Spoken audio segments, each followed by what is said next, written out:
Spiritual science అంటారు కదా sir, science అంటే ఏంటి, సైన్స్ కానిదేంటి, సైన్స్ ఉన్నదేంటి? మళ్ళీ ఇక్కడ సైన్స్ జనరల్గా సైన్స్ డెఫినేషన్ ఏంటి అంటే సైన్స్ వేరే, సైంటిఫిక్ థింకింగ్ వేరే. సైన్స్ అంటే ఏం చేశారు అంటే నీ 5 సెన్సెస్కి తెలిసేది సైన్స్ అని better. That is not the definition.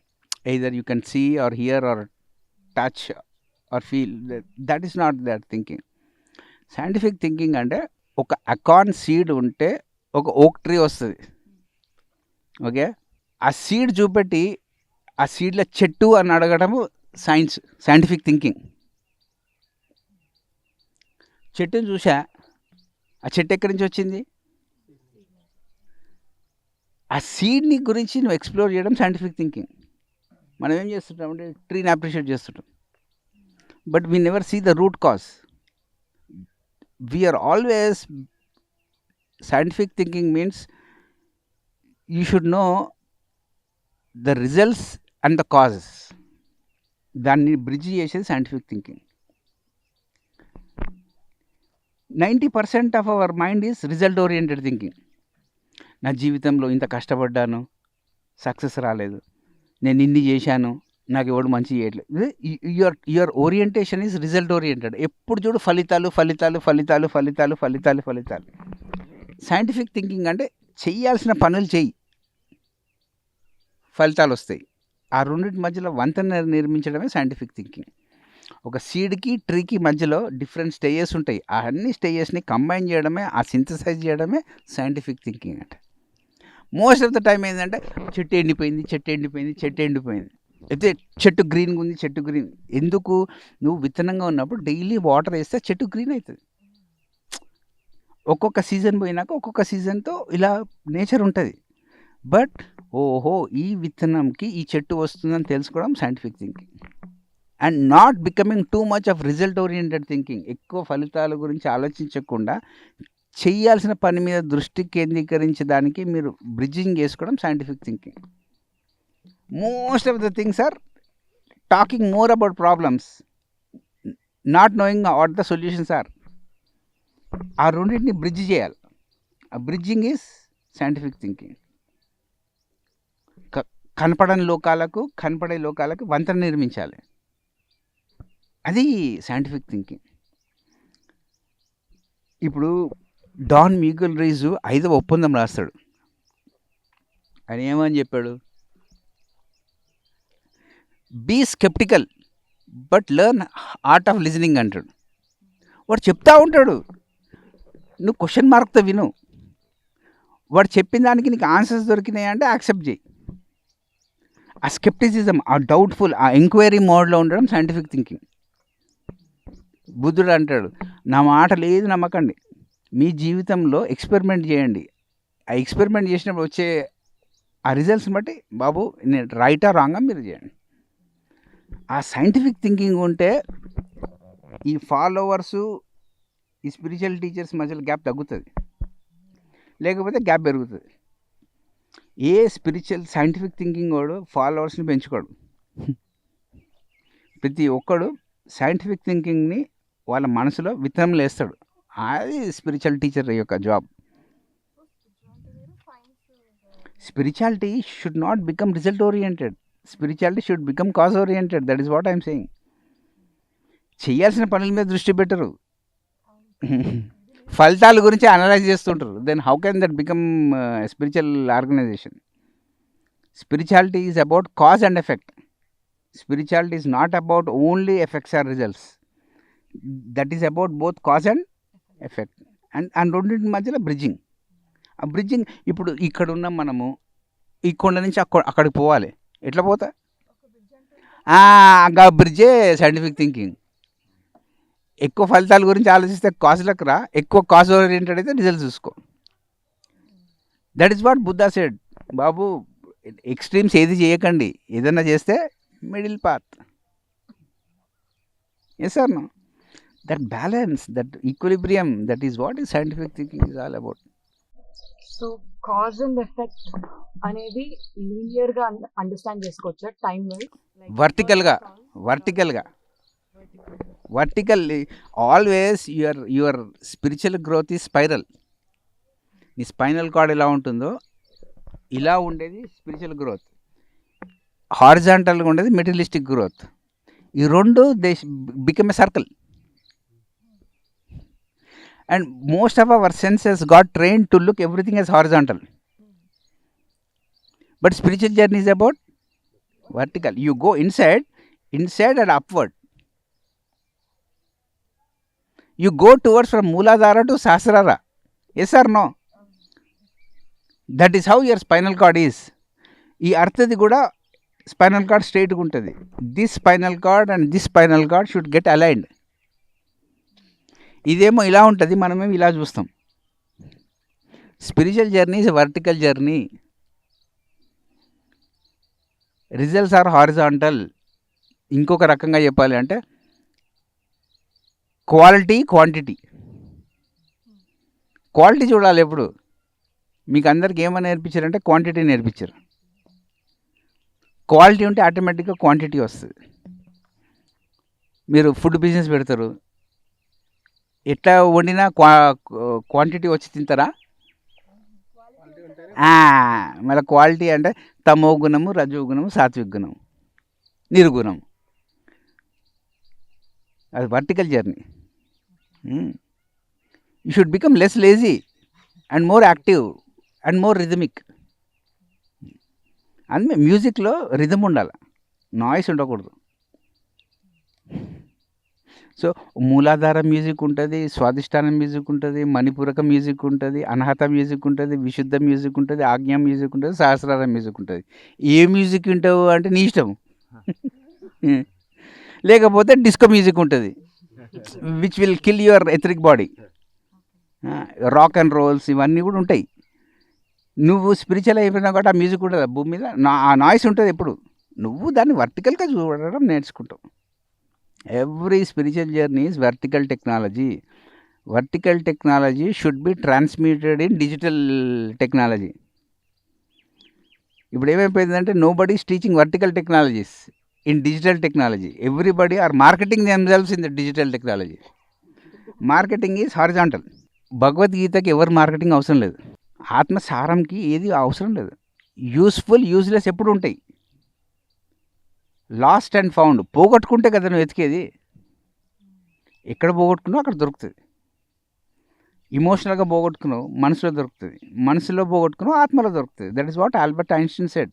At whatever level the problem is there, you will not find the solution at that level, you will find the solution at the deeper level. So cause and effect అన్నారు కదా, so first cause వస్తుందా తర్వాత వస్తుందా? రెండు సైమల్టేనియస్గా వస్తుంది. That is what I'm saying. If you are not bridged to the timeless zone, you see two things. మనసు ఉపయోగించే వరకు నీకు ఎప్పుడు కాజ్ ఎఫెక్ట్ ఉంటుంది. నువ్వు మనసు దాటిన తర్వాత రెండు becomes one. That one you call it as cause. ఏ విత్తనంకి డౌట్ ఉండదు నేను చెట్టు అవుతానా అని. నువ్వు నీళ్లు పోయకపోతే అది చెట్టు కాదు. నీళ్లు పోసి పని ఎవడు చేయాలా? అది ప్రాక్టీస్ అంటే, రెగ్యులారిటీ అంటే. ఇప్పుడు నేను విత్తనం ఉందమ్మా భూమిలో వేసాను, ఆ విత్తనం ఏంటి అని తెలిసిన తర్వాత అది మంచి చెట్టు విత్తనమా చెడ్డు చెట్టు విత్తనమా అన్న విచక్షణ జ్ఞానము బుద్ధి ఎవరికి ఉండాలా? మనకు ఉండాలి. నువ్వు వీడ్స్ కూడా భూమిలో వేసి నీళ్లు పోస్తే అది కూడా చెట్టు అవుతుంది. మళ్ళీ దాన్ని ఎవరు తీయాలి మళ్ళా? సో నువ్వు ఏం విత్తనం వేస్తున్నావు, కాన్షియస్గా వేస్తున్నావా వేరే వాళ్ళు వేసారా నీకు? That is where Osho pops in. Society వేసిన మనసులో విత్తనాలను ఫస్ట్ తొలగించుకో. ఆ సోషల్ కండిషన్ నుంచి బయటికి రా. Then you will awaken. Mind is such a beautiful equipment. నువ్వు కావాల్సినప్పుడు సిమిలారిటీస్ చూపెడుతుంది, అది నిన్ను వాడుకున్నప్పుడు డిఫరెన్స్లు చూపెడుతుంది. If you don't use your mind, mind will use you. అదేం ఫోన్ చేయదు నీకు నేను ఉపయోగించుకుంటా అని. Immediately it will use you. If you are a soul, you should use your mind. If you are not a soul, your mind will use you by showing all differences. నువ్వు similarities చూస్తున్నావా differences చూస్తున్నావా, ఆ రెండింటిని choice నీ దగ్గర ఉంది ఏది ఎంచుకోవాలని. At every given moment నువ్వు కాస్ట్ చూడాలంటే కాస్ట్ కనపడుతుంది, డ్యువాలిటీ కావాలంటే డ్యువాలిటీ చూపెడుతుంది. ఆ డ్యువాలిటీని రెండింటిగా చూపెట్టే పనే పాపం దీని పని. అది నీ ఎనిమి కాదు, నువ్వు దాన్ని ఎనిమిలాగా తయారు చేసుకున్నావు. ఎందుకంటే నీ కంట్రోల్లో లేదు అది. దాన్ని నీ కంట్రోల్లోకి ఎలా తెచ్చుకుంటావు అంటే ధ్యానం చేయి, సరైన పుస్తకాలు చదివి. Okay, you always read books which shows differences. You never read books which shows the similarities between two teachings. That is why your mind is always see the difference. That is programmed. ఆ programme నుంచి డీప్రోగ్రామ్ చేసినాక reprogram అయ్యవడం స్వాధ్యాయం చేస్తుంది. ఇప్పుడు reality అన్నది ఇన్విజిబుల్లో ఉందా, విజిబుల్లో ఉందా? Visible ఉంది. నీ ఇన్విజిబుల్ బాడీ కూడా వచ్చి నీకు అర్థమైనప్పుడు, నీ కాన్షియస్నెస్ ఎక్స్పాండ్ అయినప్పుడు నీకు తెలుస్తుంది, okay my reality is my over self. నా పూర్ణాత్మ, నా ఒరిజినల్ ఐడెంటిటీ, ఇది టెంపరీ ఐడెంటిటీ అనేది అర్థమైంది. Why we are more addicted to temporary happiness things? ఇండైరెక్ట్గా అడుగుతున్నాడు అబ్బాయి పాపం, ఏదైనా అడిక్షన్ నుంచి బయటపడే బుక్లు ఏమైనా ఉన్నాయా అని. There is a beautiful book called, his author name is Judson Brewer. Okay, ఆయన ఏం చెప్తారంటే, most of the people have become, they are using their brains only, right hand brain, left hand brain రెండు ఉంటాయి. Addictions ఎప్పుడు వస్తాయి అంటే, ఒక part of బ్రెయిన్ని ఎక్కువ యూజ్ చేస్తాము, the next part of brain మనం యూజ్ చేయం. Because we become more logical, we hide our creativity. మీరు సృష్టించేది, మీ సృజనాత్మకతని చేసే ఇంట్యూటివ్ మైండ్ బ్రెయిన్ని యాక్టివేట్ చేయరు. ఎప్పుడైతే మీతో మీరు డిస్కనెక్ట్ అయిపోతారో అడిక్షన్స్ హ్యాపెన్స్. నాతో నేను ఉండకుండా ఉండాలి అంటే I need to watch some TV for 10 hours. నీతో నువ్వు కనెక్ట్ కాకుండా ఉంటే కనుక అడిక్షన్స్ ఉంటాయి. నీతో నువ్వు కనెక్ట్ అయ్యావు అంటే నీ బ్రెయిన్ ఏ పార్ట్ని అయితే యూజ్ చేయవట్లేదో దాన్ని కల్టివేట్ చేసుకో. Start writing or start painting, try to follow your feelings, then you will come out of addictions. Addictions come because of disconnection. నీతో నువ్వు డిస్కనెక్ట్ అవ్వటమే అడిక్షన్ యొక్క మూలము. నువ్వు బయట ఎతుకుతుంటావు, ఆ కనెక్షన్ కళ్ళు మూసుకుంటే లోపలికి వెళ్ళిన తర్వాత నీతో మొబైల్ ఛార్జర్లో పెట్టిన తర్వాత ఛార్జ్ ఎక్కుతుందా, ఎతుకుతూ ఉంటే ఛార్జ్ ఎక్కుతుందా మొబైల్? అర్థమవుతుందా? Addiction is like 5 senses. అరే బాబు నీ పనులు నువ్వు చేసుకో, నేను టూలెట్ బోర్డ్ పెట్టుకుంటా అనడం అడిక్షన్. ఓహో లోపల నేను కూర్చున్నాను అన్నప్పుడు నీ సెన్సెస్ అన్నీ మాటలు ఉంటాయి. ఇవి బేసిక్ థింగ్స్. ధ్యానంలో కూర్చుంటే ప్రతి వ్యక్తి కూడా ధ్యానం చేయకముందర నీ పంచేంద్రియాలు అవి చెప్తుంటే నువ్వు వింటుంటావు. ధ్యానం కనుక చేస్తుంటే నువ్వు చెప్తుంటే అవి వినాలి, అప్పుడు ధ్యానం చేస్తున్నట్టు. ధ్యానం ధ్యానం అంటారు కానీ మీ పంచేంద్రియాలని కంట్రోల్లో లేనప్పుడు ఈ సృష్టి చేసిన ఫోర్సెస్ నీ కంట్రోల్లోకి ఎట్లా వస్తాయి? So addiction happens because people are becoming more logical oriented, thinking oriented, less heart oriented. You start feeling your body. నేను ఎందుకు ఇంత అడిక్టివ్ పోతున్నా అన్నప్పుడు okay you observe, this is my results. Now become more cause oriented. Addiction ఎక్కడి నుంచి పుట్టింది, ఎందుకు పుట్టింది? Because you got disconnected with your self. నీతో నువ్వు కనెక్ట్ కావడం, నువ్వు కనెక్ట్ కావడం అంటే డైలీ 15 minutes మెడిటేషన్తో స్టార్ట్ చేసి increase it to 1/2 hour. Then one fine day you will come out of addiction. And చెవులు ఉన్నాయి. అడిక్షన్ అంటే ఏమిటంటే ఒక కైండ్ ఆఫ్ మ్యూజిక్ వింటేనే నువ్వు హ్యాపీగా ఉంటావు. Break the routine, more natural music పెట్టుకో. ఆర్టిఫిషియల్ నుంచి డిస్కనెక్ట్ అయ్యి దీంతో కనెక్ట్గా, అప్పుడు you will come out of addictions. Judson Brewer రాస్తాడు how to come out of addiction. ఎందుకంటే ఎగ్జాంపుల్, సిగరెట్ స్మోకింగ్ అన్న అలవాటు ఉంటుంది, దాంతో యుద్ధం చేస్తే అలవాటు పోదు, దాన్ని అర్థం చేసుకుంటే అలవాటు పోతుంది. దాని ప్లేస్లో నువ్వు ఏం చేయాల్సిన పని చేయకుండా డిస్కనెక్ట్ అయిపోతావు కాబట్టి ఆ అలవాటుకి నువ్వు అంత ఎనర్జీ పోస్తున్నావు. మళ్ళీ దాని మీద డిషుమ్ డిషుమ్ అంటే అది స్ట్రాంగ్ అవుతుంది. సిగరెట్ స్మోకింగ్ రోజుకి 2 తాగుతున్నావు, నెలకు 1 తాగు, తర్వాత సంవత్సరం ఒకటి తాగు, సంవత్సరం తర్వాత వదిలేయి. అర్థమవుతుందా? అంతేగాని don't fight with your addictions, try to embrace your addictions, then it will leave you. And most of the youth what they do is they fight with their addictions. New year జనవరి 1 రాగానే నేను ఇది చేస్తా అంటాడు, మళ్ళీ ఫిబ్రవరిలో so all addictions are because of you getting disconnected with your body, with your emotions, with your mind, with your soul. If you understand that, you won't fight addictions. ధ్యానం యొక్క సూత్రం ఏంటి అంటే, నువ్వు చేయాల్సిన పనులు చేస్తే ఏవైతే నీకు అనవసరమో అవి నీ సిస్టమ్ని వదిలేసి వెళ్ళిపోతాయి. అది వదిలిపెట్టి వెళ్ళిపోయేటప్పుడు నువ్వు బాధపడద్దు, దాన్ని ట్రాజడీ అంటారు. రిచర్డ్ బ్యాక్ ఏం చెప్తారంటే, the mark of your ignorance is the depth of your belief in injustice and tragedy. All tragedy people, they get addicted. ఎందుకంటే చిన్నప్పుడు దేవదాస్ సినిమా చూస్తున్నాడు. How your TV cinema programmed your mind. నీకు ఏ problem రాగానే Devdas sub కాన్షియస్గా గుర్తు వచ్చేసి మందు bottle పోయి తాగేస్తావు.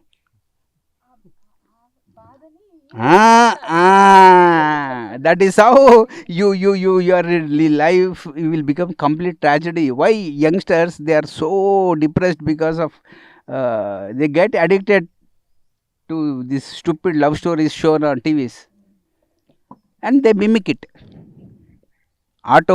Hypnosis. You make that movie hypnotize your life. Breakup అయిపోయింది, you get addicted. So come out of that subconscious mind by understanding subconscious mind. That is where the answer lies. All addictions are come from your subconscious frequencies. Read Judson Brewer. శాస్త్రీయంగా మిగతా వాళ్ళ బుక్కులు చదివానుకో ఏందో చెప్తారు, ఈయన authoritative అనమాట. And even spiritual people are also more addict. ఇప్పుడు I get addicted to Osho books, that is also wrong. Should never get addicted to any. Spirituality is about detachment, it's not about attachment. That is what one needs to learn from Shiva. Shiva is the most detached consciousness. Sir ఇప్పుడు మెడిటేషన్లో ఉంటే full happiness లెక్క కనిపిస్తుంది, కాకపోతే మళ్ళీ మనం normal లైఫ్కి వచ్చేసరికి దాన్ని లీడ్ చేయడానికి మళ్ళీ ఇది మిస్ అవుతున్నామా అని ఫీల్ అవుతుంటాము. అది మొత్తం ప్రాసెస్లోనే ఉండాలంటే ఎలా sir? Don't get settled with happiness. Okay, there are 3 words. The first word is known as happiness. Happiness అంటే నీ 5 senses బయట ఎత్తుకుతూ ఉంటాయి. Okay, now I watch Pavan Kalyan cinema, you happy. Temporary. Happiness అంటే బయట విషయాలు నీకు దొరికితే హ్యాపీగా ఉంటావు, లేకపోతే అన్హ్యాపీ.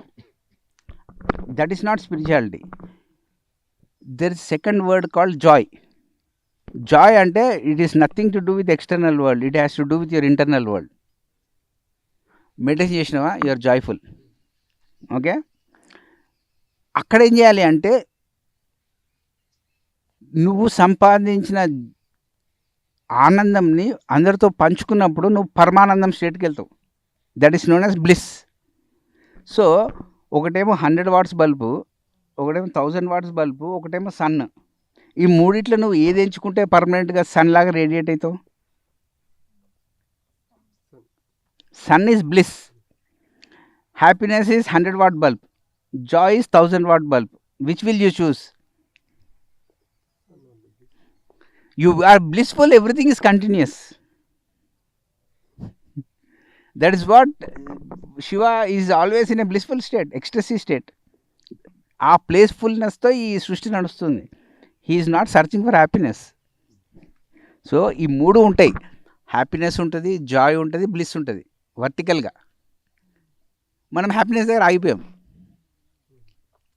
మనం పంచుకుంటే మన దుఃఖాలు పంచుకుంటాం, ఆనందాన్ని పంచుకోవు. ఇంకా పరమానందం అయితే దూరికి బాత్. అది ఏదో కూడా తెలియదు, అది ఏదో కూడా తెలియడానికి నువ్వు శ్రీశైలం వచ్చావు. అర్థమైందా? నీకు పరమానందం హైదరాబాద్లో దొరుకుతున్న శ్రీశైలంకి రావు.